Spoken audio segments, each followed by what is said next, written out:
चुलबुली recording studio Darbhanga.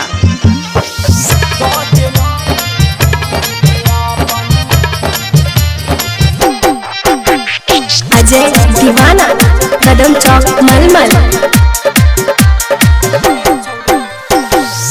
गोरे गोरे गलिया पर शोभे काला तिल गे छौरी दो दिना तू दिल गया बन करबौ हमरो जे पील गे छौरी दो दिना तू दिल गया बन करबौ हमरो जे पील गे छौरी दो दिना तू दिल गया बन गोरे गोरे गलिया पर शोभे काला तिल गे छौरी दो दिना तू दिल गया बन करबौ हमरो जे पील गे छौरी दो दिना तू दिल गया बन करबौ हमरो जे पील गे छौरी दो दिना तू दिल गया बन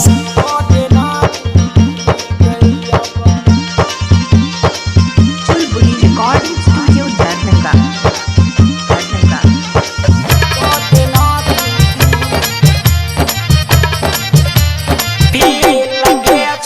अजय दीवाना कदम चौक मलमल। ओठवा में लाली तोरा केसिया में गजरा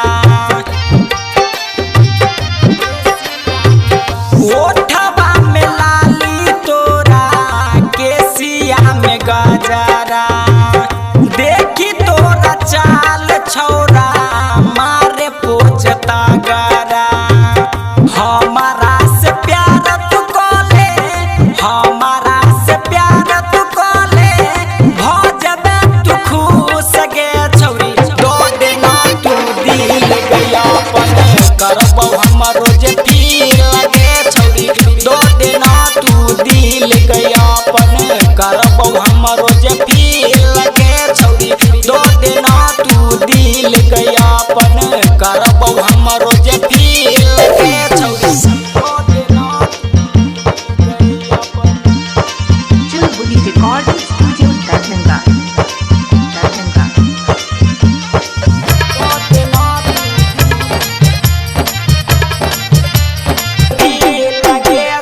अजय दीवाना कदम चौक मलमल।